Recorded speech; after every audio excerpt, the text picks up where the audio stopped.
Bienvenidos a una presentación más de Descubriendo el Principio. La misión del Mesías, primera parte. El propósito original de Dios para Adán y Eva era que ellos establecieran las tres bendiciones, convirtiéndose en padres verdaderos y extendiendo el linaje de Dios a toda la humanidad. En lugar de esto, la caída ocurrió y Adán y Eva, caídos, centralizados en Satanás, extendieron el linaje caído a toda la humanidad. Inmediatamente después de la caída, Dios estableció una fórmula para la restauración, que consistía en reclamar a una persona fuera de este dominio satánico y colocarla en la posición que Adán nunca debió haber perdido. Esa persona fue Jesús. Jesús vino en la posición de segundo Adán. Jesús entonces debía encontrar a una persona en la posición de segunda Eva. Entonces Jesús y su esposa, los padres verdaderos de la humanidad, hubieran comenzado un proceso de adopción en que la humanidad caída hubiera sido injertada de nuevo en el linaje de Dios. Lamentablemente Jesús fue rechazado por los líderes judíos de su tiempo y eventualmente enviado a la cruz. Por lo tanto, Jesús no pudo completar el plan de la salvación de Dios para la humanidad. Como veremos en este capítulo, justo antes de la crucifixión, Jesús empezó a hablar de la necesidad del Señor de la segunda venida, es decir, que debido al fracaso de la crucifixión, el proceso de la salvación de la humanidad quedaba aplazada hasta la venida del tercer Adán y su esposa. ¿Fue la crucifixión la voluntad de Dios? A continuación vamos a enumerar las evidencias de que la crucifixión de Jesús fue un grave error. Primero, las palabras de los discípulos de Jesús. Si la crucifixión de Jesús hubiera sido la voluntad de Dios, después de la crucifixión, los discípulos de Jesús, aunque un poco tristes porque su maestro ya no estaba, debieron de haber mostrado complacencia hacia aquellos que habían acabado de enviar a Jesús a la cruz.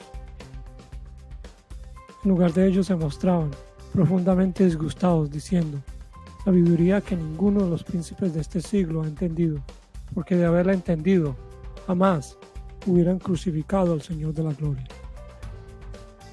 Y una vez más San Esteban, en Hechos 7:51, duros de cerviz e incircuncisos de corazón y de oído, vosotros siempre resistís al Espíritu Santo, como vuestros padres, así también vosotros. ¿A cuál de los profetas no persiguieron vuestros padres, y mataron a los que anunciaban de antemano la venida del justo, de quien vosotros habéis entregado y asesinado?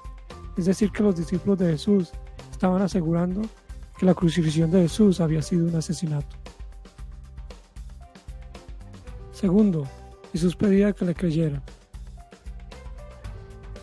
Si la crucifixión de Jesús era la voluntad de Dios, la falta de fe de los israelitas en realidad acercaba a Jesús cada día más a la cruz.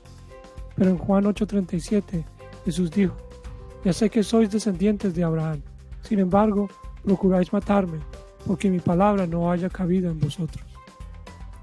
En Juan 6:28, algunos israelitas le preguntaron: ¿qué debemos hacer para poner en práctica las obras de Dios? Y Jesús le respondió: la obra de Dios es que creáis en el que Él ha enviado. Si los israelitas hubieran creído en Jesús, jamás lo hubieran enviado a la cruz.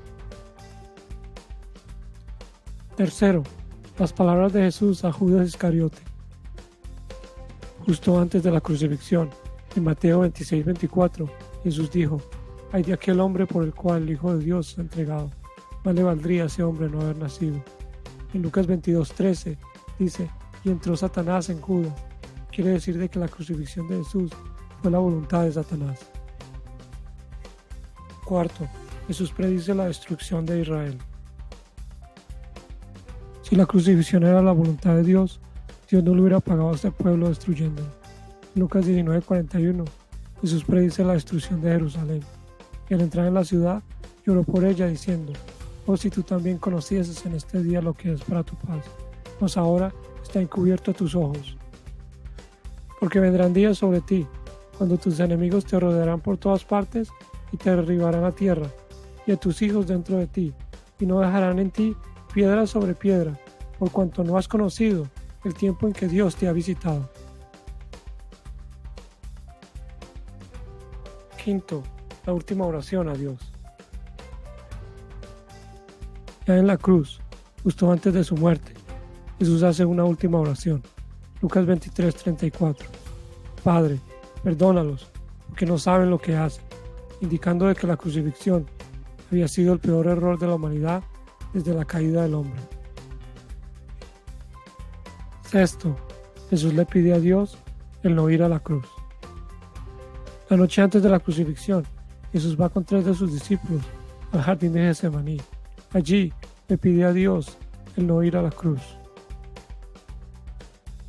Mateo 26:36. Entonces llegó Jesús con ellos a un lugar que se llama Getsemaní, y dijo a sus discípulos: sentaos aquí, entre tanto que voy allí y oro. Y tomando a Pedro y a los 2 hijos de Zebedeo, comenzó a entristecerse y a angustiarse de gran manera, diciendo: mi alma está triste hasta el punto de la muerte. Quedaos aquí y velad conmigo. Y yendo un poco adelante, cayó rostro en tierra, orando y diciendo: Padre mío, si es posible, que pase de mí esta copa. La copa en este contexto significa la cruz. Pero de repente, Jesús interrumpe su oración y va a mirar si sus discípulos estaban velando, y los encuentra durmiendo. Entonces los despierta y les pide que velen mientras él va a orar de nuevo. Jesús va y hace la misma oración desesperada, pero de nuevo la interrumpe y viene a observar a los discípulos. Se encuentra durmiendo de nuevo. ¿Por qué Jesús interrumpe una oración tan desesperada? ¿No será que está tratando de mostrarle algo a Dios? Pero Jesús no tiene a nadie, tiene que ir por el camino de la cruz. Jesús venía en la posición de segundo Adán. Adán tenía 3 arcángeles a su cargo: Gabriel, Miguel y Lucifer. Por eso Jesús trajo sus 3 mejores discípulos, pero ellos se quedaron dormidos en el momento más crítico de la vida de Jesús, y a Jesús no le quedó otra que ir por el camino de la cruz. Pero a pesar de que sus discípulos le fallaron y el pueblo israelita no tuvo fe en él, si Juan el Bautista lo hubiera apoyado, Jesús no hubiera tenido que ir por el camino de la cruz. Durante el siguiente video vamos a estudiar qué papel jugó Juan el Bautista en la crucifixión de Jesús. Muchas gracias por tu atención.